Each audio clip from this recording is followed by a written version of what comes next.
Halo semuanya dan selamat datang. Oke, pernah nggak sih Anda ngerasa butuh semacam perisai dari hal-hal yang nggak kelihatan? Nah, hari ini kita bakal bahas sebuah perisai spiritual dan juga psikologis dari tradisi Islam yang namanya ta'awuz. Ini tuh bukan cuma sekedar kata-kata loh, tapi sebuah mekanisme pertahanan yang benar-benar kuat. Saya yakin kita semua pernah ngerasain ini kan, kayak tiba-tiba aja muncul rasa cemas, atau ada godaan yang datang entah dari mana, atau ya sekedar ngerasa ada energi negatif di sekitar kita. Ini tuh pengalaman yang universal banget, kayak ada kebutuhan naluriah gitu buat cari perlindungan dari hal-hal yang nggak selalu bisa kita lihat dengan mata. Nah, menariknya, dalam Islam ada jawaban yang sangat spesifik buat perasaan ini.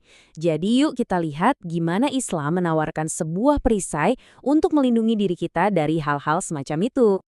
Dan prakteknya ini mulanya bukan dari rasa takut loh, tapi justru dari kesadaran.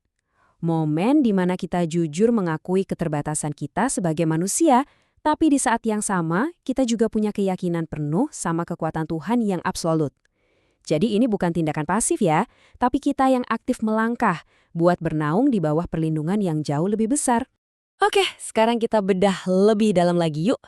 Sebenarnya apa sih sebutan buat praktek ini dan apa artinya kata-kata yang diucapin itu? Nah, praktek inilah yang disebut ta'awudz. Coba deh kita lihat kata dasarnya. A'udzu. Artinya itu aku berlindung. Ini penting banget karena kata ini nunjukin sebuah tindakan yang aktif dan disengaja. Jadi bukan cuma berharap pasif aja, tapi ini sebuah pernyataan sadar kalau kita lagi mencari perlindungan. Coba kita perhatiin deh, gimana tiap kata dalam kalimat ini ngebangun sebuah deklarasi yang kuat banget. Pertama, a'udzu, aku yang aktif mencari perlindungan. Lalu, billahi, hanya kepada Allah. Ini menegaskan sumbernya. Terus minasyaiton, dari siapa? Dari musuh yang spesifik, yaitu setan. Dan terakhir, ar-rajim, yang terkutuk, sebagai pengingat statusnya. Jadi ini bukan sekedar permintaan biasa, ini adalah deklarasi keyakinan. Nah, ini ada poin yang menarik banget buat dipahami. Ada ta'awud, ada juga isti'adah. Bedanya apa? Gini, ta'awud itu kalimat spesifiknya, a'udzubillahi, dan seterusnya. Sedangkan isti'adah itu konsep umumnya, yaitu tindakan mencari perlindungan itu sendiri. Jadi gampangnya gini deh, setiap kali kita ngucapin ta'awud, kita itu lagi melakukan isti'adah.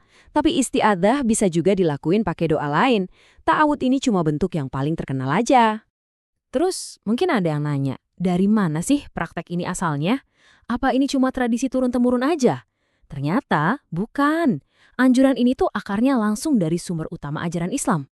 Langsung dari Al-Quran, perintahnya jelas banget. Kalau kita mau baca Al-Quran, kita dianjurkan buat minta perlindungan dulu sama Allah dari setan. Ini kayak membersihkan ruang mental kita dulu gitu.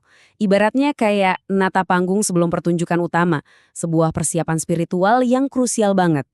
Dan ternyata nggak cuma itu, perintahnya diperluas lagi. Bukan cuma pas mau baca Al-Quran, tapi kapanpun kita ngerasain ada bisikan negatif atau godaan, ayat ini ngasih kita semacam tombol darurat spiritual. Begitu ngerasa ada dorongan negatif, langsung tekan tombol itu, berlindung kepada Allah. Dan ini tuh bukan cuma teori di atas kertas ya, praktek ini diperkuat lagi sama teladan langsung dari Nabi Muhammad. Beliau itu konsisten banget mengamalkannya dalam kehidupan sehari-hari. Ini nunjukin kalau ta'awuz ini bukanlah ritual yang kaku, tapi sebuah alat praktis yang relevan kapan aja, di mana aja. Oke, jadi poin utamanya adalah kapan sih sebenarnya alat ini kita gunakan? Nah, sekarang kita masuk ke aplikasi praktisnya yuk. Lihat deh, betapa luasnya penerapan ta'awud ini dalam hidup kita. Mulai dari yang sifatnya spiritual ya, kayak sebelum baca Al-Quran atau di awal sholat biar fokus kita terjaga. Terus masuk ranah emosional, misalnya pas kita lagi marah, ini bisa jadi rem darurat. Bahkan buat situasi sehari-hari loh, kayak sebelum tidur atau pas lagi ngerasa cemas. Ini benar-benar perangkat serbaguna buat ketenangan batin kita. Tapi, apa sih yang sebenarnya terjadi di dalam diri kita waktu ngelakuin ini? Apa dampaknya dibalik sekedar ngucapin kata-katanya? Nah, ini penting banget buat kita pahami. Ini tuh bukan mantra sihir. Ngucapin ta'awudz itu adalah sebuah tindakan kesadaran. Ini adalah momen kita untuk pause sejenak. Kita sadar ada potensi negatif, entah dari luar atau dari bisikan di dalam diri, dan kita secara sadar memilih buat berpihak pada kebaikan. Ini adalah pilihan yang disengaja. Terus hasilnya apa? Nah, dampaknya itu ada di dua level. Pertama, secara spiritual, ya jelas ini memperkuat iman. Tapi yang nggak kalah penting secara psikologis, manfaatnya luar biasa. Ini bisa jadi semacam jangkar mental yang nenengin kecemasan, bisa jadi mekanisme coping yang sehat pas kita lagi stres. Dan yang paling keren, dengan kita nolak bisikan negatif, kita itu sebenarnya lagi aktif melatih otot pengendalian diri kita. Coba deh pikirin, di zaman sekarang, dunia kita kan penuh banget sama notifikasi, berita buruk, dan gangguan yang nggak ada habisnya. Praktek sesederhana ini justru jadi makin relevan kan?